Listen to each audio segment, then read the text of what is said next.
I was sitting on the balcony of a small cafe in the heart of the city, sipping an espresso that still carried the warmth of freshly brewed coffee. Below, the streets bustled with hurried footsteps and murmured conversations. It was an afternoon like any other, until my phone vibrated. The screen flashed with a familiar name. Mark. I stared at it for a few seconds, a strange sense of unease creeping in. Then, I pressed answer. Anna. His voice came through, and there was something unusual about the way he said my name. I'm calling to tell you something. I didn't respond. I waited. I want a divorce. The words were blunt, spoken without hesitation. I let them linger in the silence for a few seconds, as if deciding how I should feel. But there was nothing to decide. I've sold the company. His tone now carried the confidence of a man who had just closed a lucrative deal. Lauren and I are leaving to start over. Lauren. The name was far from unfamiliar. The woman Mark thought I didn't know about. The mistress he assumed I was too blind to see. I set my coffee cup down and gazed out at the city. The evening sun cast golden streaks across the pavement, stretching long shadows over the road. What was Mark expecting? A scream? A furious outburst? Or perhaps a single tear? I inhaled slowly, then replied calmly. Congratulations. On the other end of the line, I heard his breath catch. Congratulations, Mark repeated, as if he hadn't heard me correctly. I smiled slightly. If that's what you want, then good for you. Then he laughed. A triumphant, smug laugh. I didn't think you'd take it this easily. You do realize, Anna?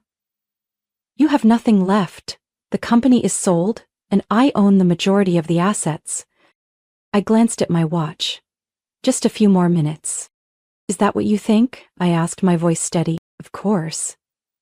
He nearly burst into laughter. Everything is done. My lawyers have taken care of it all. I hope you won't make this difficult. Won't try to fight for something that's already lost. You know the law isn't on your side. Oh, really? I tilted my head, my voice light as air. Then maybe you should check again, Mark. I hung up before he could react. In that moment, I felt an undeniable sense of relief, as if an invisible chain had just been severed.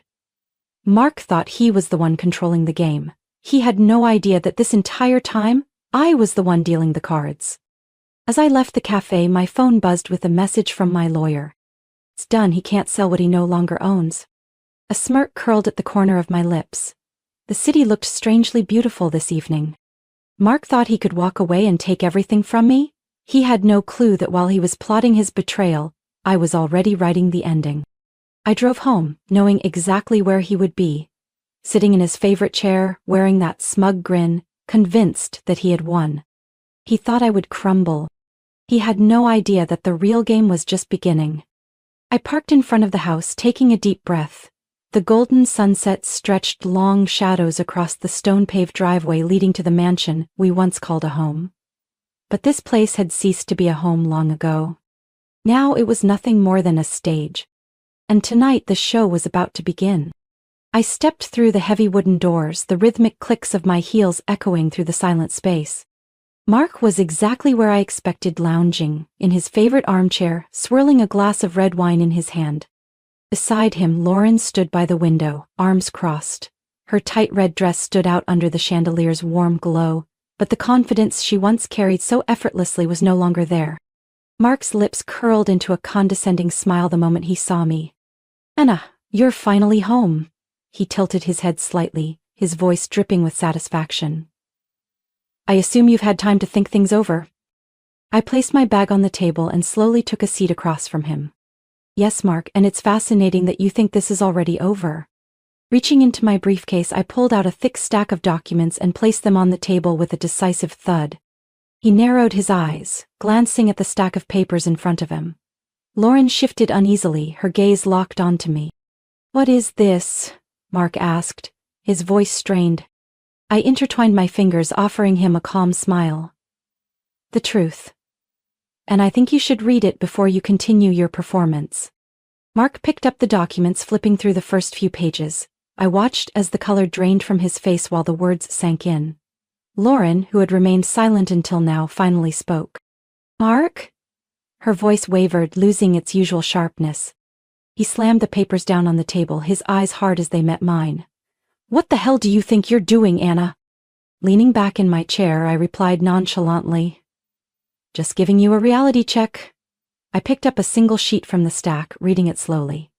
According to the shareholder agreement we signed 5 years ago, no sale or transfer of shares can occur without the approval of all primary stakeholders. And as you can see in these documents, I slid the paper toward him. I now hold the majority stake. Mark blinked, as if he couldn't believe what he was hearing. "That's impossible," he muttered. "I own 55% of the shares." I shook my head, cutting him off. "You used to own 55%. But while you were busy with your personal affairs," I glanced at Lauren, "I quietly acquired the remaining shares from other investors. I now control over 60% of the company. And do you know what that means, Mark?" I tilted my head, locking eyes with him. A heavy silence filled the room. Lauren looked at Mark, then back at me, panic spreading across her face. No, this can't be. Mark, you told me you had control of the company." I let out a soft chuckle. "Looks like he told you exactly what you wanted to hear." Lauren shook her head, stepping back as if she had just realized she had boarded a sinking ship. "Mark?" she repeated, but this time her voice was filled with desperation. Mark clenched his jaw, gripping his wine glass so tightly that his knuckles turned white.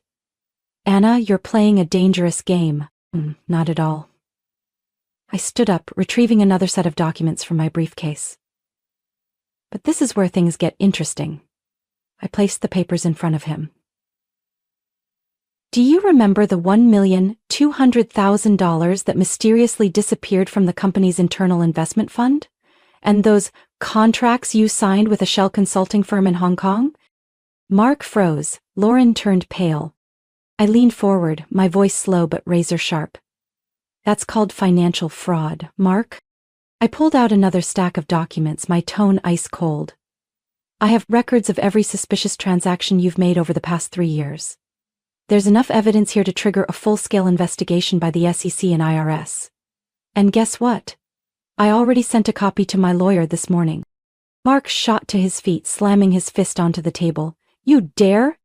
I stood up as well, cutting him off.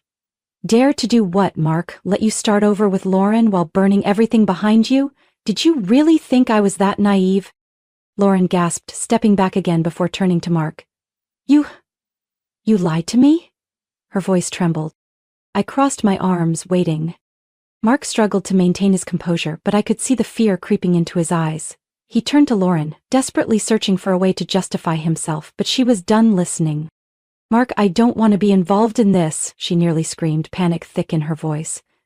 "You promised me everything would be fine." Then, without another word, she grabbed her purse and rushed out the door without looking back. The door slammed shut behind her, leaving behind an eerie silence. I turned back to Mark. He stood there, his face contorted in a mix of rage and despair. I shrugged, picking up the final stack of documents and placing them gently on the table. "Tomorrow, the board will hold an emergency meeting. And guess what? You won't need to attend. Because as of now, you're officially out of the company." Mark stared at me, still unable to process the reality unfolding around him.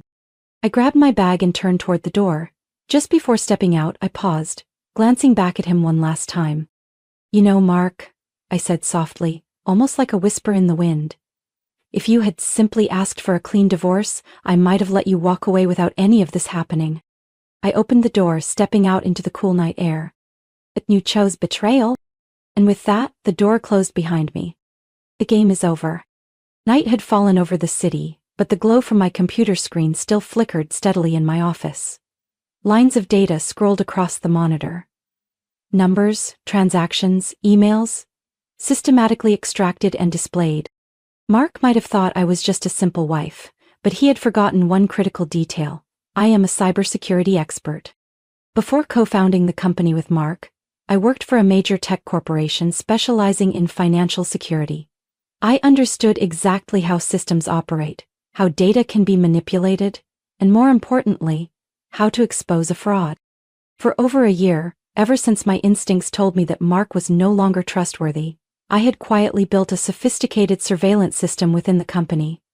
No one, not even Mark, knew that every single one of his transactions had been monitored all along. I opened an encrypted file, entered a long password, and the system began displaying crucial data. Suspicious transactions. Over $3,800,000 had been siphoned from the company's internal investment fund, funneled into anonymous accounts I had traced to tax havens like the Cayman Islands, Switzerland, and Singapore. Phantom contracts. Hundreds of thousands of dollars paid for consulting services from companies that didn't exist. Market manipulation evidence. Emails between Mark and a group of brokers, where he secretly inflated the company's value in preparation for a major sell-off. I clicked on a file, opening an audio recording I had extracted from the company's security system. Mark's voice played, clear and unmistakable. "We'll keep pulling money from the company in small amounts. No one will notice. Once the sale goes through, we'll have enough to leave and no one will be able to trace it." I hit pause. The evidence was undeniable. I switched to the real-time financial transaction interface, watching as Mark made one last desperate attempt to move the remaining funds overseas before it was too late. I smirked. "Not so fast, Mark." I activated the security override, blocking all suspicious transactions through the protective system I had spent years building. Within seconds, a red alert popped up on the screen. "Transaction failed. Account temporarily locked." At that moment, my phone buzzed. It was my lawyer David calling. "I just got confirmation from the SEC, his voice rang with excitement. "They've received all the documents you sent and are launching an immediate investigation. The IRS is involved too. Mark won't be able to escape this." I tapped my pen lightly against the desk. "Good. I want them to scrutinize every single transaction, every contract he's signed in the past 2 years." "Don't worry," David assured me. "They won't let him off the hook." I ended the call and gazed out at the city beyond my window. Somewhere across town, Mark was probably panicking, realizing his accounts had been frozen. Maybe he was calling his lawyer, desperately trying to find a way out. But this time, there was no escape. I opened my surveillance system and entered the final command. In an instant, every piece of evidence detailing Mark's fraudulent activities was automatically sent to the investigating agencies, the SEC, the IRS, and even the FBI. A new message popped up from Marcus, a former colleague from the Financial Crimes Division. "The files you sent are enough to open a federal investigation. Mark isn't just facing civil penalties, he could be looking at criminal charges." I typed back a short reply. "Good. I want him to pay for everything." Not long after, an email from the SEC's investigative team landed in my inbox. "We have begun the process of freezing all assets. Any attempt by Mark Harrison to manipulate the market further will be neutralized." I smiled. Everything was falling into place. I took a slow sip of wine, feeling an unusual sense of peace settle over me. Step by step, I had dismantled everything Mark had tried to hide. He thought he was clever. He thought he could betray me, deceive me, and walk away without consequences. But he forgot one thing. I was always one step ahead. One step. And this time, I wouldn't stop. I stood by the window of my office, the city lights reflecting off the glass. The red wine in my glass swirled gently, while my computer screen lit up with an onslaught of messages and notifications, flooding in like a relentless storm. "Anna, you won't believe this. The company's stock is plummeting. Investors are pulling out. Harrison Capital has lost nearly 40% of its value in just 48 hours. The bank just issued a notice. Mark Harrison's accounts have been completely frozen." I leaned back in my chair, my eyes skimming through the breaking headlines dominating the financial news. Mark Harrison's name was everywhere. But this time it wasn't accompanied by smug interviews or images of a wealthy businessman in an expensive suit. The biggest financial scandal of the year. Mark Harrison under investigation for tax fraud and money laundering. Personal accounts frozen worldwide. I took a slow sip of wine, listening to the chaos unfolding across the city. I didn't need to be there to know exactly what was happening. Mark was scrambling, desperate to salvage what little he had left. He had always believed he was in control of the game. But now that everything was crumbling, I wondered, had he realized that I had always been one step ahead? Across the city, Mark stumbled out of the elevator of the luxury hotel where he had been staying. His tie was loosened, his face pale from exhaustion. He had never imagined a day where he would be running from his own life. His hands trembled as he pulled out his phone, dialing frantically. No one answered. His personal attorney? Not picking up. His financial advisor? Cut off all contact. His business partners? All withdrawing their investments. A crushing pressure tightened around his chest. He swallowed hard and rushed out through the hotel's back entrance. A sleek black car was already waiting. He threw himself into the back seat, slamming the door shut. I need a flight to Switzerland, immediately. The driver glanced at the rearview mirror. Mr. Harrison, I think you should check the news before heading to the airport. Mark frowned and opened his banking app. A notification popped up. Account frozen, contact your bank for further details. His breathing grew shallow. He quickly tried logging into another account. A secret account no one was supposed to know about. Account locked under financial investigation order. Mark slammed his fist against the seat. Every escape route had been cut off. While Mark was desperately searching for a way out, Lauren was also trying to save herself. She walked briskly down the sidewalk, clutching her handbag as if it could shield her from the storm about to hit.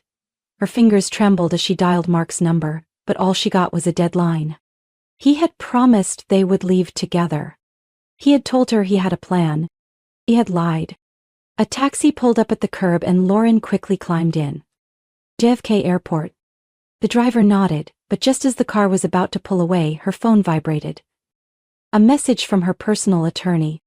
Lauren, if you're connected to any of Mark's accounts, I strongly advise you to cooperate with the authorities. The FBI is involved. A cold sweat broke out on her forehead. She knew, if she didn't act now, she would be dragged into the scandal alongside him. Her eyes lingered on another message, the one she had sent to me hours ago. A desperate call for help. She had no other choice. She pressed call. Anna, I have information on Mark. I'm willing to turn over everything as long as I get protection. I could hear the panic in her voice, but I had no intention of making this easy for her. I let the silence stretch for a few seconds before replying, my tone calm but razor-sharp. Good. Send me everything. And don't even think about running. I'll know. Lauren trembled as she hung up. I knew she was wondering if she could truly escape this mess. But I also knew she had no other choice. Night had fallen. I stood by my office window, watching the endless stream of headlights moving through the streets below. My phone vibrated, a message from Marcus, the FBI agent. The arrest warrant has been issued. We're moving in soon. I set my wineglass down, a slow smirk forming on my lips. Mark had always believed he could cheat the system and walk away without consequences. He never realized the game was never in his hands. And now it was officially over. I stepped into the grand hall of the Grand Manhattan Hotel, where the annual financial summit was in full swing. All eyes turned toward me as I walked across the long carpeted aisle leading to the speaker's stage. I was no longer Mrs. Harrison, the shadow behind Mark, the wife who existed only as a backdrop at events like these. I was Anna Harrison. And today I would tear down everything Mark had built on lies. Behind me, the massive LED screen lit up with bold, undeniable words. The truth about Harrison Capital, what the market needs to know. The crowd fell silent. Attendees exchanged glances, curiosity and tension thick in the air. I stepped up to the podium, placing my hands on the cold wooden surface.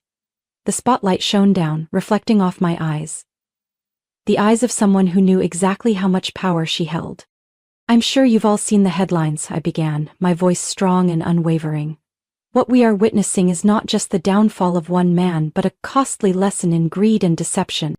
I paused, letting my words settle into the heavy silence before continuing. Harrison Capital was once a powerhouse in the market, but in just a matter of days its entire value has plummeted. Why? I locked eyes with the crowd. Because Mark Harrison lied to all of us. Behind me, the massive screen changed, displaying a series of internal emails, falsified financial reports, and shady transactions I had compiled. Some people in the audience looked down at their phones, likely verifying the information I had just presented. Mark Harrison didn't just deceive me, he deceived investors, partners, and the entire market. He manipulated the company's valuation for personal gain, used investment funds to conceal illegal cash flows, and orchestrated the sale of the company based on fraudulent numbers. I glanced at the front row, where the top executives of the industry's biggest firms sat. My gaze landed on Charles Whitmore, an investor who had previously voiced concerns to me. Mr. Whitmore, I called his name, making the entire hall fall silent. I believe you've received the full financial report on Harrison Capital's true standing. Can you confirm what I've just stated? Charles straightened his posture, adjusted his tie, and gave a firm nod. I've reviewed the data, and everything Miss Harrison has said is entirely accurate. A wave of murmurs rippled through the room. I continued, anyone who has ever done business with Harrison Capital has the right to ask, can this company still be trusted? Do the projects Mark Harrison promised even exist? Can we allow someone like this to continue manipulating the market? I scanned the room, letting my gaze settle on each face. I don't think anyone here wants to continue doing business with a man like that. I didn't need to say anything more. The nods of agreement, the hushed but furious conversations, they said it all. The meeting quickly shifted into an open discussion. One by one, executives and investors publicly severed ties with Harrison Capital, vowing to withdraw from any dealings related to Mark. A message from my assistant flashed on my phone screen. The market has reacted. Harrison Capital's stock continues to nosedive. Competitors have canceled all contracts with Mark. I slipped my phone back into my pocket, a faint smirk playing on my lips. This was something Mark could never control. Once trust is lost, no amount of money can buy it back. The meeting concluded with clear, irreversible decisions. Harrison Capital was officially removed from the business ecosystem, and Mark Harrison no longer had a place in the industry. But what mattered more was what was happening with my company. As the meeting ended, I stepped out of the conference hall and received a call from my finance team. Anna, you need to check the market report right now. I pulled out my phone, quickly scrolling through the numbers flashing across the screen. My company's stock had surged nearly 30% in just one morning. It didn't surprise me. I had spent years building a company with real value, not an illusion like Harrison Capital. Investors saw that now. I stepped out of the hotel, the Manhattan sky looking clearer than ever. Mark once thought he could take me down, steal everything I had worked so hard to build. But he was wrong. Not only had his empire collapsed, but I had risen stronger than ever. Because in the world of business, power doesn't belong to the best liar, it belongs to the one who knows how to turn the truth into their sharpest weapon. The boardroom of Harrison Capital was packed with shareholders, familiar faces mixed with those I knew had once sided with Mark. Tension hung heavy in the air as they took their seats, their eyes filled with curiosity and unease. I walked in, my dark dress and heels clicking powerfully against the marble floor. No one spoke as I sat down in the chair that Mark once treated like his throne. Behind me, the screen lit up, displaying a series of documents. I tapped my pen lightly against the table, letting the silence stretch before speaking. We have a lot to address today, so I'll get straight to the point, I said, my voice calm yet razor sharp. As you all know, Mark Harrison deceived every single one of us. Some people shifted in their seats, while others remained quiet, waiting for me to continue. I have every piece of evidence documenting Mark's illegal transactions, I continued, emphasizing each word. He attempted to sell this company without the board's consent. But what he didn't realize was that I had already secured enough shares to take full control. A wave of whispers spread through the room. A few board members, those who had once backed Mark, exchanged worried glances. I leaned back in my chair, locking eyes with each person in the room. What does that mean? I tilted my head slightly, my tone calm yet unwavering. It means that anyone tied to Mark will no longer hold power here. I tapped a command on my tablet and the screen behind me changed. A list of board members marked for immediate removal. The individuals on this list either helped Mark cover up his misconduct or actively participated in his scheme to manipulate this company. As of today, they will no longer hold any leadership roles. I signed the document in front of me, making it official. A few murmurs of protest arose, but I didn't care. I had absolute control, and this wasn't a discussion. This was a statement. I turned to the left side of the room, where Charles Whitmore and the loyal investors sat. I have a plan to restructure this company, not just to repair the damage Mark left behind, but to lead us into a stronger future. I pressed another button on my tablet and the screen shifted again. This time it displayed a new logo. Phoenix Innovation Group. Harrison Capital died with Mark. My voice was steady as I looked around the room. But from its ashes, we will build something stronger. The room fell silent, stunned by what I had just declared. The Phoenix Innovation Group will focus on technology and cybersecurity, a sector Mark always underestimated but one that will be the foundation of our future success. I scanned the remaining board members. I have already secured strategic partnerships to ensure funding for this transition. Anyone who wishes to remain part of this company will need to commit to this new vision. I paused, giving them a moment to absorb the gravity of my words. Then, from the far end of the table, a silver-haired man, one of the major shareholders, spoke up, his voice still tinged with skepticism. Anna, are you certain this change will lead to success? The market is still shaken by everything that has happened. I smiled, locking eyes with him. I'm not certain, I said, my voice brimming with confidence. I'm sure. The room went still. Then, one by one, they nodded. The vote began. Phoenix Innovation Group was officially born. Mark once believed he could take everything from me. But now the company I built had not only survived the storm, it was poised to rise stronger than ever. I hadn't just protected what was mine, I had taken it all back. Sitting in my new office at Phoenix Innovation Group, I gazed out through the floor-to-ceiling glass windows, overlooking the vast Manhattan skyline. From this height, everything below looked small. Just like Mark, now reduced to nothing but a disgraced name tied to a financial scandal. My phone buzzed. A message from Marcus, the FBI agent. Mark Harrison was arrested this morning at a private airport in Miami. He was trying to flee to South America with a fake passport. No way out. I took a sip of my coffee, letting the words settle in. I had imagined many possible endings for Mark, but this felt the most fitting.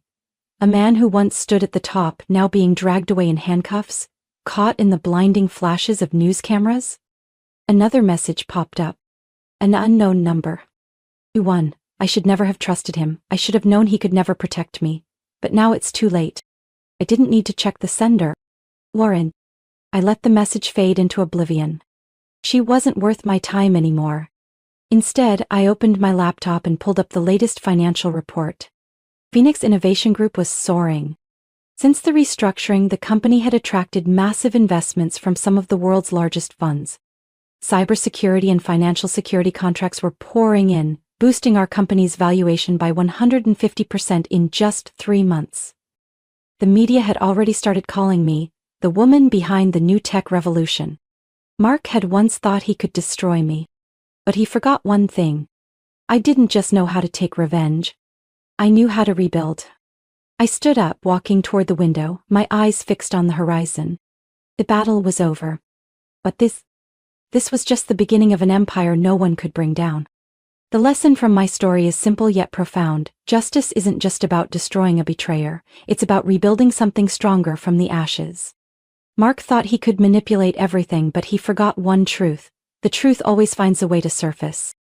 In business, as in life, trust and integrity are the most valuable assets. Once lost, nothing can bring them back. I didn't just reclaim my company, I built an empire. And the greatest lesson of all? The best revenge is success. What do you think about this story? Do you agree that sometimes the best revenge is success? Share your thoughts below. And don't forget to follow the channel so you don't miss more powerful stories about life, family, and the lessons that truly matter.